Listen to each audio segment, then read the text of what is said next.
வணக்கம். முதலில் தலைப்புச் செய்திகள். அரசாங்கத்தின் அதிரடியில் சிக்கும் எதிர்க்கட்சிகளின் முக்கியஸ்தர்கள். சதிகளின் பின்னணியில் ரணில். மக்களை காப்பாற்றவே கோட்டாபய தப்பியோடினார். மஹிந்தவிற்கு பதவி கொடுத்த மைத்திரி. அனுர அரசின் அதிரடி நடவடிக்கை. கொழும்பில் தமிழர்கள் உட்பட பலரின் சொத்துக்களை பறிக்க நடவடிக்கை. சிறைச்சாலை வன்முறைகள் குறித்து விசாரணைகள் தீவிரம். பிரதி அமைச்சர் வெளியிட்ட தகவல். மனிதாபிமானத்துடன் பின்வாங்கிய விடயங்களை கோழைத்தனமென நினைக்காதீர். நாமலின் அச்சுறுத்தும் பேச்சு. நாட்டை உலுக்கும் மர்ம மரணங்களின் பின்னணியில் அரசின் சதி. எழுந்துள்ள புதிய சர்ச்சை. இனி தொடர்பான விரிவான செய்திகள்.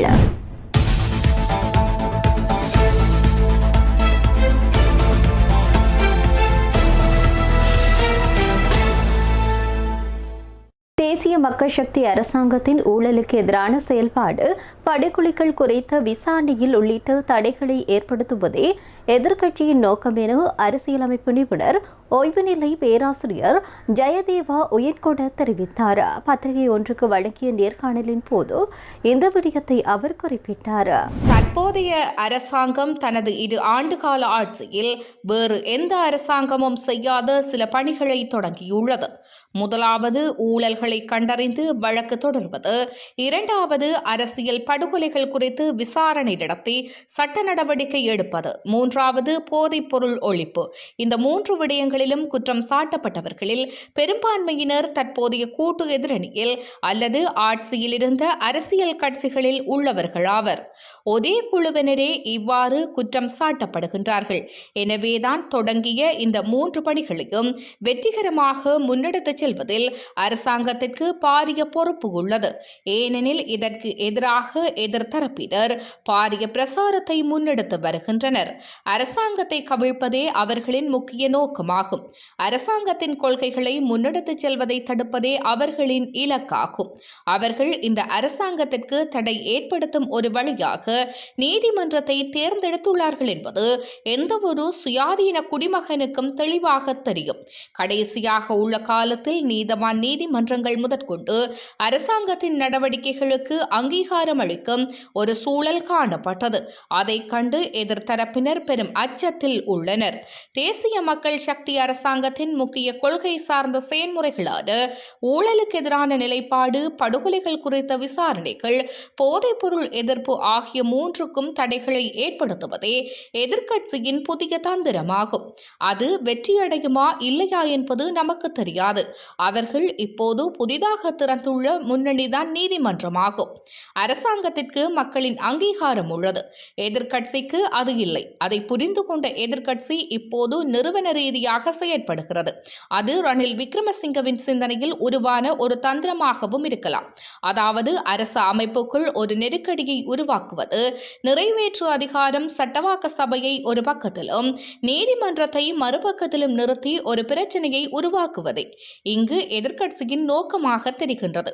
அது குறித்த அரசாங்கம் மிகவும் விழிப்புடன் செயற்பட வேண்டும் என்பதே எனது உணர்வாகும் என குறிப்பிட்டுள்ளார். அறக்கலிய போராட்டத்தின் போது கோட்டாபய அரசாங்கம் ஒருபடி பின்வாங்கியது.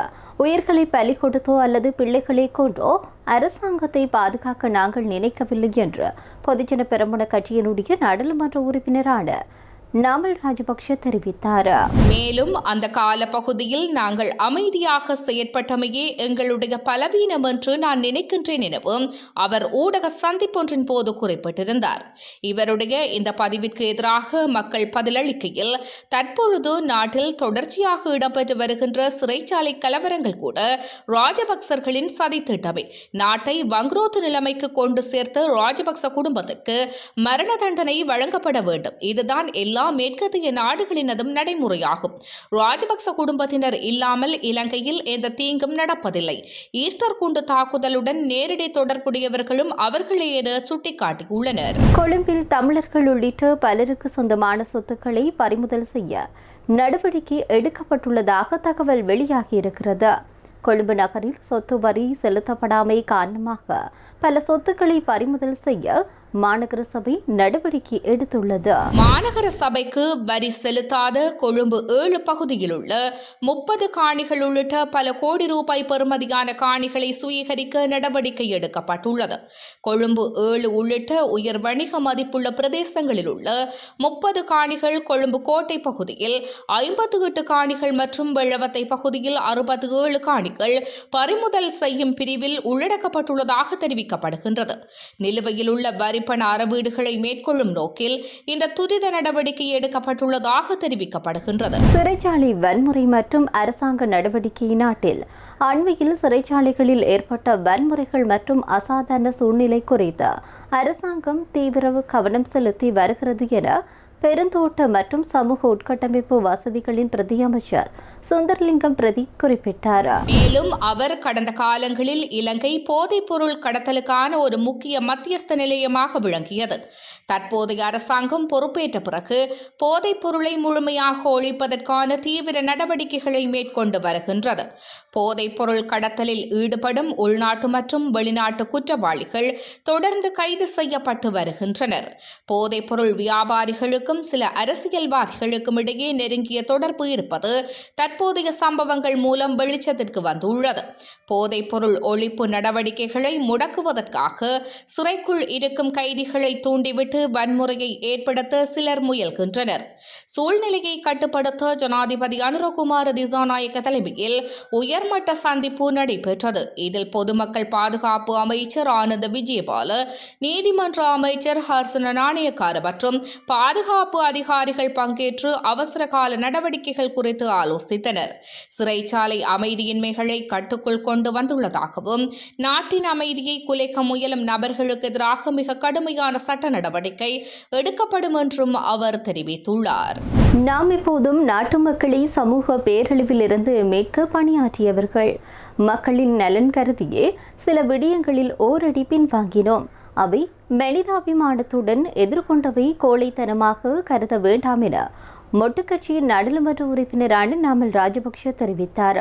மொட்டு கட்சியின் பிரச்சார கூட்டம் ஒன்றில் உரையாற்றும் போது நாமல் ராஜபக்ஷ இந்த விடயத்தை தெரிவித்தார்.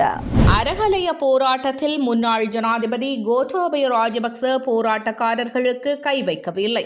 கடந்த நாட்களில் இந்தியாவில் எதிர்கொண்ட விதத்தை நாம் சமூக ஊடகங்களில் பார்த்தோம். பங்களாதேஷ், நேபாளம் எதிர்கொண்ட விதத்தை பார்த்தோம். நாம் அரகலைய போராட்டத்தில் ஓரடி பின்வாங்கினோம். உயிர்களை பறித்து பிள்ளைகளை கொன்று அந்த உடல்கள் மீது அரசாங்கத்தை பாதுகாக்க முனையவில்லை, செய்யவும் மாட்டோம். நாம் மனிதாபிமானத்தோடு பிரச்சனையை எதிர்கொண்டதை கோழைத்தனமாக பார்க்க வேண்டாம், கோழைத்தனமாக கருதவும் வேண்டாம். நாம் எப்போதும் இந்த நாட்டு மக்களை சமூக பேரழிவுகளில் இருந்து மீட்க பணியாற்றியவர்கள். பயங்கரவாதத்தில் இருந்து மீட்டோம். COVID-19 தொற்று நோயின் போது குறைந்தபட்ச உயிரிழப்புகளுடன் இந்த நாட்டு மக்களின் உயிர்களை பாதுகாக்க நடவடிக்கை எடுத்தோம். அரகலைய போராட்டத்தின் போது இராணுவத்தையும் போலீசாரையும் பயன்படுத்தி ஆயிரக்கணக்கானோரை படுகொலை செய்து அரசாங்கத்தை காப்பாற்ற முயற்சிக்கும் வாய்ப்பு இருந்தது. நாம் அப்படி செய்திருந்தால் இன்று நாமல் ராஜபக்ச இங்கே நிற்கும் சூழ்நிலை இல்லாமல் போயிருக்கலாம்.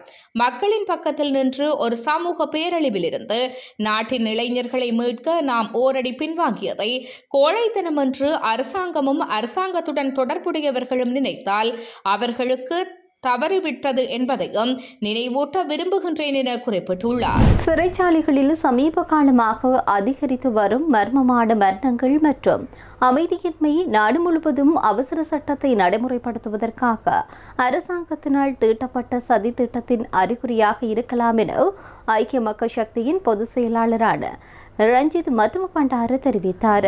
ஒழுங்கமைக்கப்பட்ட குற்றங்களை தாம் கட்டுப்படுத்தி விட்டதாக அரசாங்கம் கூறிக்கொள்வதில் முரண்பாடு உள்ளதாக சுட்டிக்காட்டிய அவர், சிறை கைதிகளை கூட திறம்பட நிர்வகிக்க முடியாத நிலையில் இந்த நிர்வாகம் உள்ளது என குறிப்பிட்டுள்ளார். சீர்திருத்த மையங்களுக்குள் இத்தகைய சம்பவங்கள் அடிக்கடி நடப்பது வெறும் தற்செயலானது அல்ல.